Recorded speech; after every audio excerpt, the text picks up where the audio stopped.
Baik, Assalamualaikum warahmatullahi wabarakatuh. Izin sebelumnya Ibu dan teman-teman, kami dari kelompok 1C dengan pemodelan kualitas udara berbasis air mod dengan dosen pengampu Ibu Isra Suryati. Baik,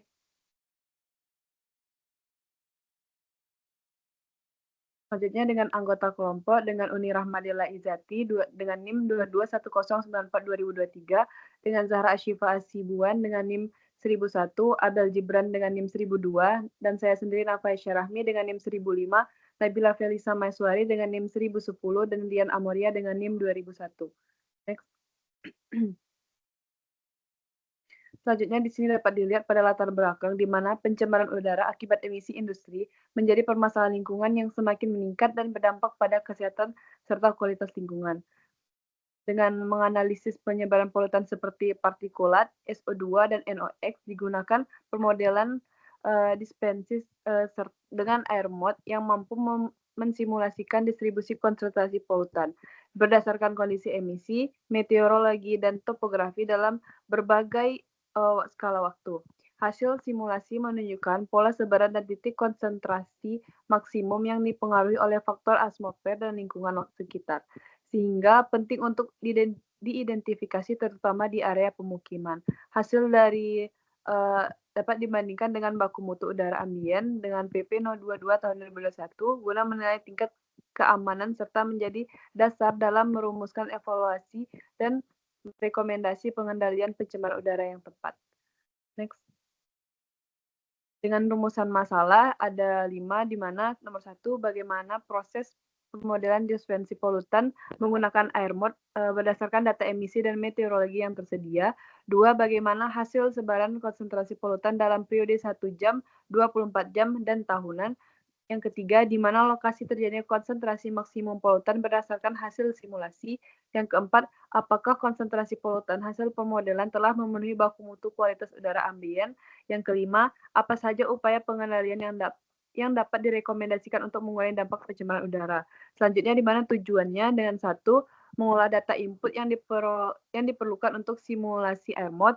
2, menjalankan simulasi dispersi polutan untuk memperoleh konsentrasi pada periode 1 jam, 24 jam, dan tahunan. Yang ketiga, menghasilkan peta kontur sebaran polutan di wilayah studi. Yang keempat, mengidentifikasi lokasi dengan konsentrasi polutan maksimum. Yang kelima, membandingkan hasil simulasi dengan baku mutu yang berlaku. Yang keenam, memberikan rekomendasi pengendalian pencemaran udara berdasarkan hasil analisis. Selanjutnya, next. Manfaat pelaksanaan pemodelan yang akan dilanjutkan oleh Ica. Kepada Ica, disilakan. Baik, terima kasih kepada moderator. Saya izin melanjutkan, yaitu untuk pemanfaat pelaksanaan pemodelan ini, yang pertama dapat memberikan pemahaman mengenai penggunaan model air mod dalam analisis pencemaran udara. Lalu yang kedua menjadi dasar dalam mengevaluasi dampak emisi terhadap kualitas udara ambien. Yang ketiga, menyediakan informasi spasial mengenai sebaran polutan yang dapat digunakan dalam perencanaan lingkungan. Lalu yang keempat, mendukung penentuan strategi pengendalian pencemaran udara yang efektif dan tepat sasaran. Next. Adapun bab 2 menjelaskan terkait metodologi pemodelan. Untuk metodologi pemodelan, metodologi penelitian ini menggunakan air mod, model dispersi atmosfer berbasis Gaussian plumb yang direkomendasikan oleh EPA. Model ini mengintegrasikan data meteorologi, sumber emisi, data dan topografi untuk menghasilkan simulasi konsentrasi polutan pada skala 1 jam, 24 jam, dan tahunan. Hasilnya digunakan untuk mengidentifikasi hotspot, menganalisis pola sebaran, serta mengevaluasi kesesuaian dengan PP nomor 22 tahun 2021 sebagai dasar pengendalian pencemaran udara. Next. Lalu adapun persiapan data, yang pertama ada data sumber emisi, di mana data emisi dari cerobong industri meliputi tinggi, diameter, laju, dan kecepatan gas, serta konsentrasi polutan berupa SO2, NOx, dan partikulat, yang menentukan beban pencemar dan karakteristik dispersi. Sumber ini dikategorikan sebagai point source. Lalu yang kedua ada data meteorologi, di mana mencakup kecepatan dan arah angin, temperatur, stabilitas atmosfer, dan mixing height yang mempengaruhi arah serta tingkat penyebaran polutan di udara. Lalu ada prosedur pemodelan. Yang pertama dilakukan pengolahan data input. Yang dibutuhkan itu ada data emisi, meteorologi, topografi, dan reseptor. Di format sesuai kebutuhan AirMod agar valid dan bebas error. Lalu yang kedua penentuan parameter. Parameter ditetapkan meliputi periode 1 jam, 24 jam, dan tahunan. Jenis polutan serta wilayah studi. Lalu yang ketiga ada running model AirMod, di mana model dijalankan untuk mensimulasikan dispersi polutan dan menghasilkan konsentrasi tiap reseptor. Lalu yang keempat ada pengolahan output, di mana hasil diolah menjadi peta sebaran untuk melihat distribusi, hotspot, dan kesesuaian dengan baku mutu udara. Sekian penjelasan dari saya kembalikan ke moderator. Baik, terima kasih Ica. Selanjutnya bab 3 hasil simulasi yang akan dilanjutkan oleh Zahra. Kepada Zahra disilahkan.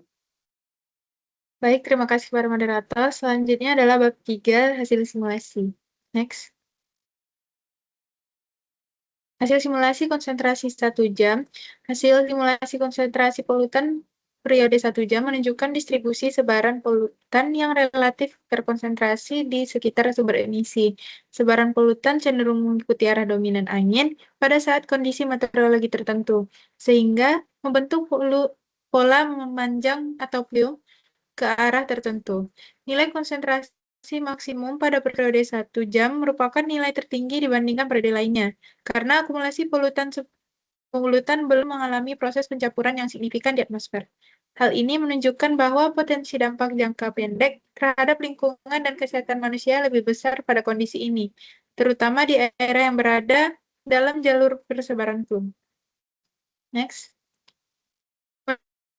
Berikut merupakan grafik simulasi konsentrasi 1 jam, yang dimana di sini dapat ditunjukkan konsentrasi maksimum dalam 1 jam itu diperlihatkan bahwa konsentrasinya meningkat hingga mencapai puncak pada jarak tertentu dari sumber kurang lebih 2.000 sampai 4.000 meter, kemudian menurun akibat proses dispersi.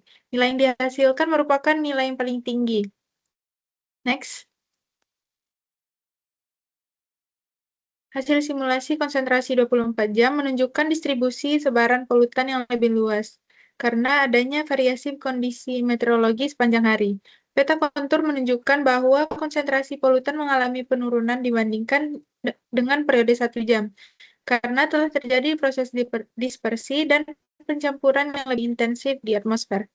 Distribusi polutan pada periode ini cenderung lebih menyebar dan tidak terfokus pada satu arah tertentu. Hal ini mencerminkan kondisi atmosfer yang dinamis, di mana polutan mengalami transportasi dan difusi secara kontinu selama periode waktu yang lebih panjang. Saya kembalikan pada moderator. Terima kasih Zahra.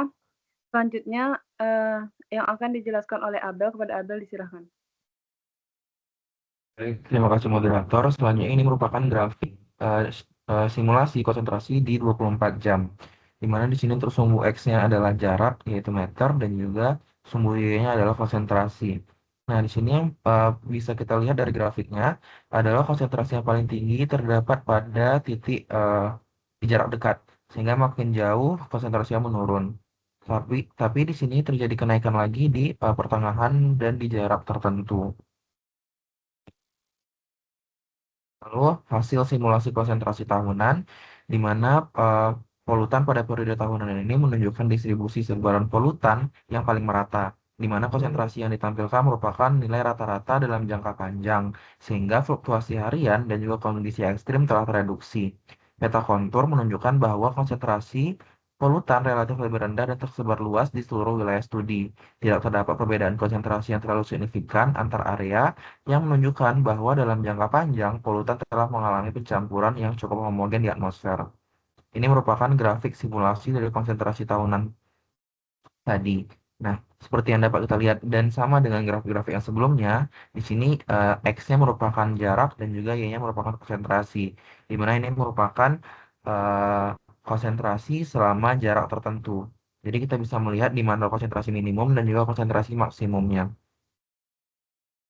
Lalu identifikasi konsentrasi maksimum Berdasarkan hasil simulasi dari ketiga periode waktu, dapat kita identifikasi bahwa nilai konsentrasi maksimum ini terjadi pada periode 1 jam, diikuti oleh periode 24 jam, dan yang terendah pada periode tahunan.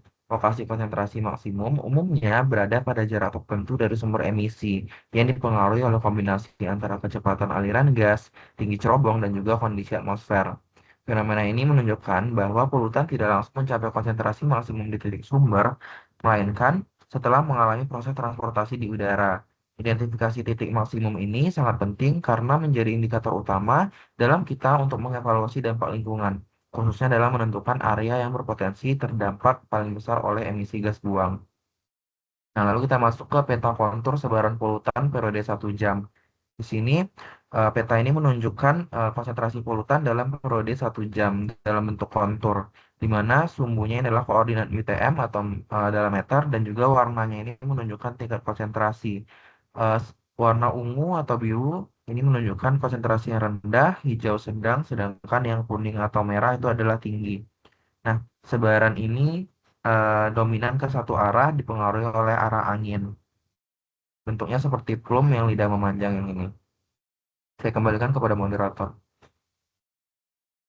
Baik, terima kasih Abel. Slide selanjutnya yang akan dijelaskan oleh Uni Adel, kepada Uni disilahkan. Baik, terima kasih moderator. Berikut merupakan untuk peta kontur sebaran polutan untuk periode 24 jam, di mana dari hasil visualisasi tersebut dapat dilihat pada pola sebaran polutan membentuk plume yang mengikuti arah angin dominan, dan pada periode 24 jam dan tahun 24 jam ini plume menjadi lebih menyebar dan luas. Next. Berikut merupakan peta kontur sebaran untuk polutan periode tahunan. Next. Selanjutnya masuk kepada bahasan, di mana untuk hasil dari pola sebaran polutan ini, di mana simulasi menggunakan model dispersi atau airborne untuk 1 jam, yaitu untuk hasilnya di mana sebaran sempit mengikuti arah angin dominan. Untuk proyeksi 24 jam, untuk hasil simulasinya yaitu mulai menyebar akibat variasi angin dan tahunan, distribusi lebih merata, di mana dapat disimpulkan bahwa semakin lama waktu, maka dispersi emisi tersebut semakin luas. Next. Untuk konsentrasi dan faktor pengaruh, konsentrasi maksimum terjadi pada periode 1 jam yang kemudian menurun pada 24 jam dan paling rendah terdapat pada tahunan, di mana tidak terjadi tepat di sumber akibat plume rise yang dipengaruhi oleh kecepatan dan arah angin, lalu stabilitas atmosfer, di mana kondisi stabil ini maka polutan akan terakumulasi.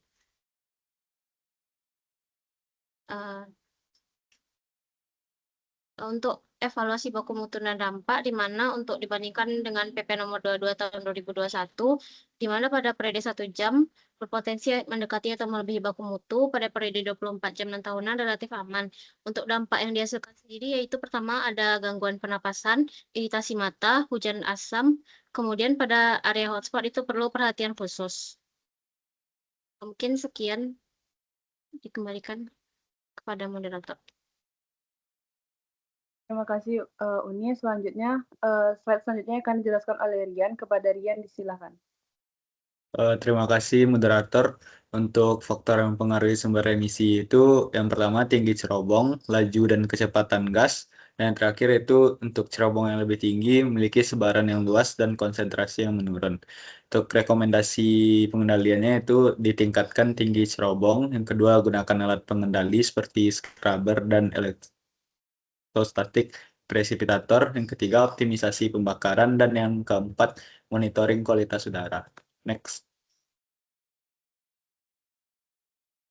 Untuk penutupnya itu sendiri yaitu next moderator. Kesimpulannya yaitu hasil pemodelan dispersi polutan menggunakan air mode menunjukkan bahwa sebaran polutan di udara ambien sangat dipengaruhi oleh kondisi meteorologi dan karakteristik sumber emisi. Pada periode 1 jam, konsentrasi cenderung tinggi dan terfokus di sekitar plum. Sedangkan pada periode 24 jam dan tahunan, polutan menyebar lebih luas dengan konsentrasi yang menurun. Konsentrasi maksimum juga tidak terjadi tepat di sumber, melainkan pada jarak tertentu akibat pengaruh plume rise dan kondisi atmosfer. Perbandingan dengan baku mutu udara ambien pada PP nomor 22 tahun 2021 menunjukkan bahwa adanya potensi pelampauan terutama pada periode jangka pendek. Hal ini mengindikasikan bahwa emisi industri berpotensi mempengaruhi kualitas udara, sehingga diperlukan upaya pengendalian untuk mengurangi dampaknya terhadap lingkungan dan kesehatan masyarakat. Next, moderator.